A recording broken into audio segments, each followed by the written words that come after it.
Sebab itu saya melihat, saya agak bersimpati juga dengan Menteri Dalam Negeri kerana apabila kaki tangan di kementerian beliau dituduh mengalami korupsi di lapangan terbang KLIA, tapi saya lihat bahawa Datuk Seri Saifuddin Nasution ni dia orangnya berhemah. Dia kata dia tak mau react ataupun dia tak mau ambil tindakan ataupun memberi komen secara spontan. Kerana dia kata dia akan menanti laporan siasatan. Siasatan penuh akan dilakukan.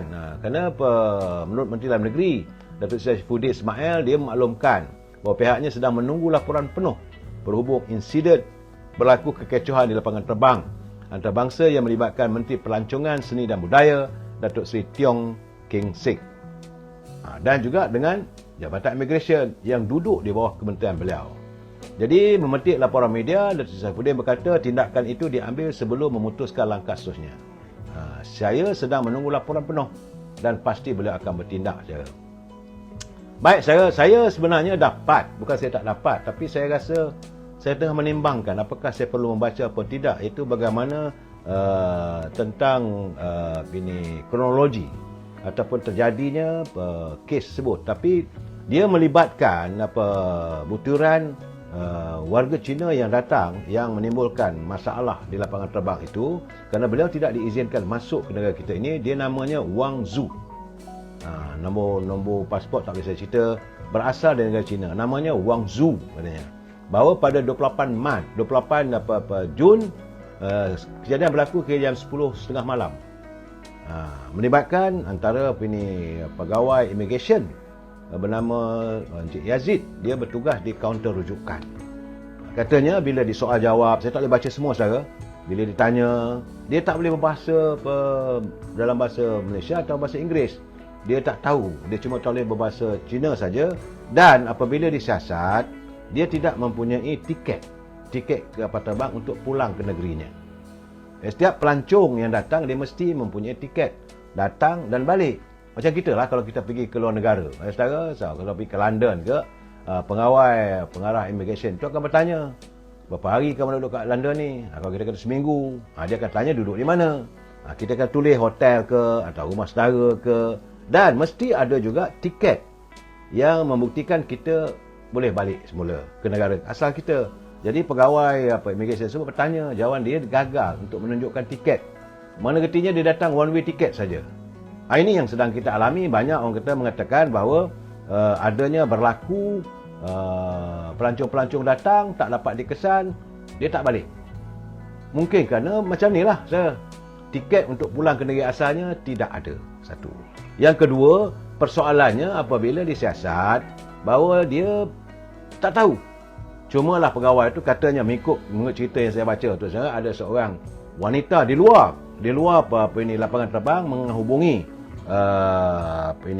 pejabat immigration airport tu. Dia kata dia menunggu kerana kononnya bahawa wanita bernama Wang Zhu tu akan menjadi pembantu rumah dia, nak jaga anak-anak dia. Kalau itu berlaku, maka tentulah dia mesti membuktikan dia mempunyai permit kemasukan untuk bekerja. Itu juga katanya gagal untuk dibuktikan. Sebab itulah maka dia tidak dibenarkan untuk memasuki negara kita. Tapi bagaimanapun setelah mengisi borang dan sebagainya, maka dia sepatutnya hantar pulang ataupun deported. Kalau negara luar dia deport lah pada hari yang sama juga. Tapi bagaimanapun dia ditahan seketika, walaupun ada rayuan dibuat, dia tak boleh. Seorang datang negara kita nak bekerja mesti dapat permit kelulusan daripada Kementerian Dalam Negeri untuk bekerja. Itu keadaannya. Kemudian kadang-kadang katanya menteri datang. Menteri datang tu adalah berlaku sedikit kata-kata yang tidak menyenangkan. Itu yang kata kecoh tu sedikit. Tapi bagaimanapun mungkin kerana ada campur tangan menteri. Saya rasa mungkinlah kerana kuasa menteri dia boleh. Kuasa menteri rasa tak tahulah, saya dalam undang-undang, saya bukan pakar undang-undang, tapi katanya kalau dia seorang menteri, dia boleh minta supaya diizinkan masuk sebab merit dia sebagai menteri. Dan keberadaan dia dalam di kawasan tempat pegawai immigration menjalankan tugas tu dibenarkan kerana menurut kepada Anthony Loke selaku menteri pengangkutan, dia kata memang setiap menteri mempunyai pas ataupun dibenarkan untuk berada di semua kawasan kerana sebagai seorang menteri. Itu satu hal yang kita lihat. Sebab itu, menurut Datuk Seri Saifuddin Nasution, dia akan menimbangkan setelah meneliti setiap laporan. Bagaimanapun, kalau ada elemen rasuah, maka wajar ambil tindakan. Tapi, persoalannya timbul sekarang ni, keberadaan Menteri Pelancongan sebut juga ada menimbulkan persoalan. Ini juga perlu disiasat. Saya tak mau memehak mana-mana saudara. Cuma saya melihat dia hadir kerana kalau dia kata nak membantu. Sedangkan yang datang itu, kalau dia kata dia datang untuk bekerja, dia bukan tak boleh ditakdirkan sebagai pelancong.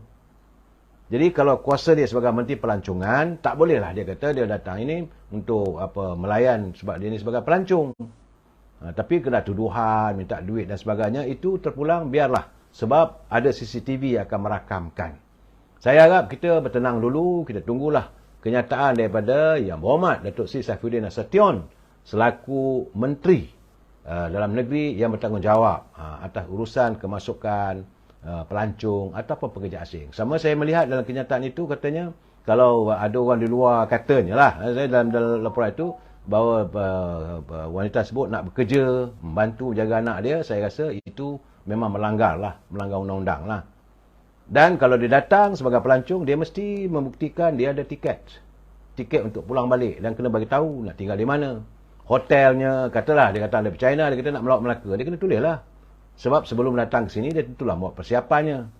Jadi itu keadaan. Jadi alasan Datuk Seri Teo mengatakan bahawa tidak ada penterjemah di pejabat ataupun di kaunter-kaunter, itu pun juga satu perkara yang perlu dilihat.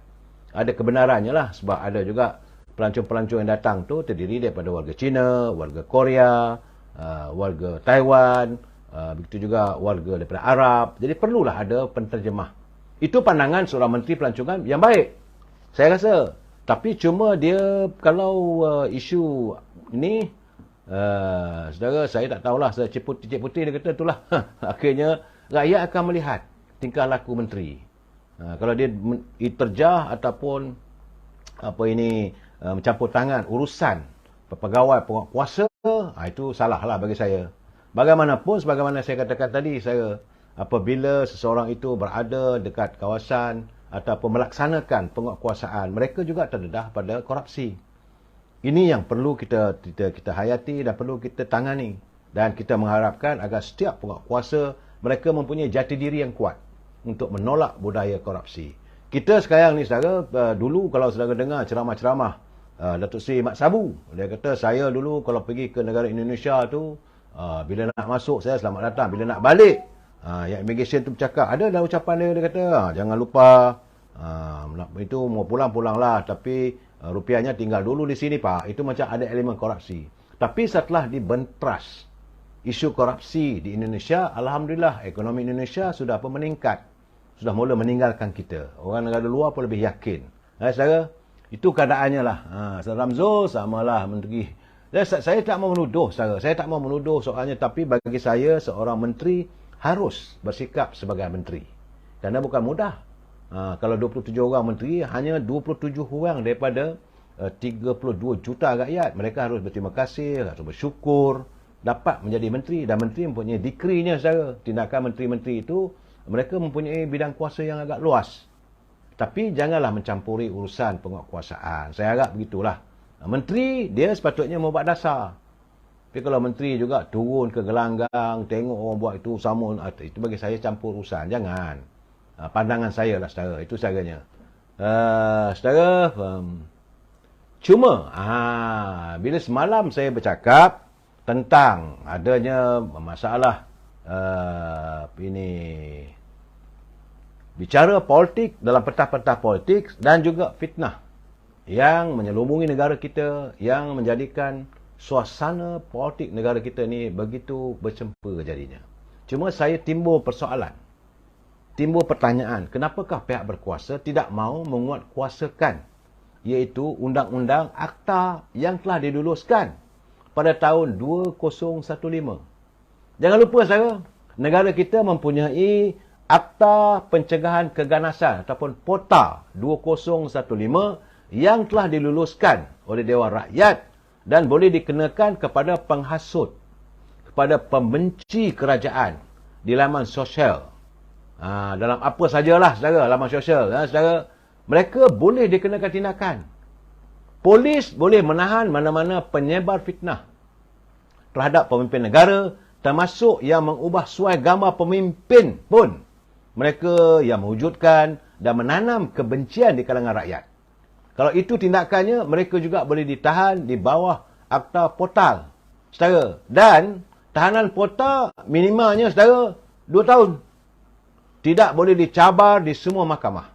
Sebab itu, waktu portal diluluskan oleh Dewan Rakyat itu hari, katanya sebuah pulau sekitar dalam 1000 ekar di utara Sabah telah pun dipersiapkan untuk menjadikan tempat untuk penghuni mereka-mereka yang diberkas dalam Ops Portal 2015 yang boleh dilancarkan pada bila masa. Jadi saudara, saya nak beritahu pesan pada teman-teman. Sebab itu saya bagi tahu pelai-pelai saya, jangan kita gunakan bahasa-bahasa yang tak menentu.